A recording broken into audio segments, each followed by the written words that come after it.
Hello, I am Sebastian Parra, and I'm really pleased to talk to you, all investors and enterprises. I'm going to do my proposal after an executive analysis for potential investors in Canada. This magnificent country is located in North America. The capital city is named Ottawa. A population around 40 million people. A There are around 3.2 people per square mile, which represent enough space for life and resources, and also that 80% of the population lives nearby USA, which permits close relationships and cheap logistics. We're going to also see some macroeconomic behaviors of this country for the last years. So the GDP of Canada has been in constant growth, is the ninth largest economy in the world and represent 0.89 of the world economy. Principal partners are US, China, and the UK. And the principal sector of this country is the service sector. We will see the inflation and the interest rates. So the inflation has increased a bit and is trading around 5 to 8%. It hasn't increased up that much in comparison of the rest of the world, and it has a strong stability against the USD. And the interest rates has also increased in order to control the inflation from 0.25 to 4.5%, which is not that much in comparison of the rest of the world.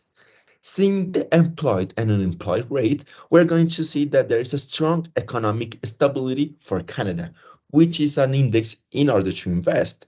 There are 830,000 more Canadians employed compared to the COVID-19 first hit. The unemployment rate has decreased and the employment rate has increased. So we're going to the real important thing of this presentation and what we have been waiting for. We're going to invest in two really good sectors that Canada can offer us. The first sector is the real sector, which is the agriculture. Why are we going to invest here? Why I invite you guys to invest here? This is because the agriculture in Canada is technified and genetically enhanced, which permits that this permits that Canada, with all the land and technology, to produce in large scales and to be highly productive by maintaining a high quality product. This sector has been in constant growth from about 1 to 3% of annually grown. In the 2021, it grew 5.7%. It's really important to understand that thanks that Canada has a kind of controlled IPC and inflation, this is going to represent us that is going to be cheap to produce there. So it's a really good index to invest in Canada. You want some more facts? Here you go. So one of eight Canadian works in this sector. This is really good opportunity to build enterprise. Brings up to $100 billion today, PIB, and $60 billion in exports. And Canada produced 10% of all the genetically enhanced seed. Invest in agriculture.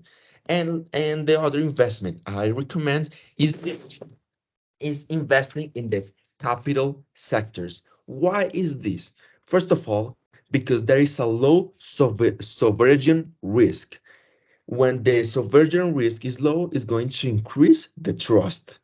Specifically, the political stability index is in 0.94, close to 1. This represents a higher political index in comparison of 190 countries. Second of all, the debt in relation of the GDP. In the 2020, it went to 110%. Nowadays, it's in 103 and is expected to decrease to 102%. This represents that the debt GDP has been decreasing. This is a good index to invest. Also, the OCDE qualifies Canada in the Group Zero. This represents Canada as a low risk investment. Also, Canada has been decreasing its public deficit from 6.6% in 2021 for 2.7% 2022 and is expected to trade around 1% in the 2023. What else do you need to invest in Canada? We're going to be a bit more specific. We're going to invest in bonds and in shares. So in the bonds, I recommend to invest in the bonds of 10 years. Why is this? Because Moody's have qualified the bonds of Canada as AAA. This is a really good credit rating for a country. Also, it has a high liquidity bond with only 2 days of traceability and has a 2.9% of appreciation since it has been trading. This represents an upward trend. So this is a low risk investment in bonds of 10 years. And in order to increase the risk, we're going to invest in a share. In this case, in the Nova Scotia Bank share. Why is this? Because the Bank of Canada has not have a direct relationship with the USD recession bank problems. And in this case, taking into account that this share has decreased a bit, it will be a really good investment opportunity because this bank has a $10 billion market cap, has a daily volume of 1 million, and is easy to be transacted. This will create a portfolio with a moderated risk. So these will be the two investments I will propose to do in Canada. Thank you.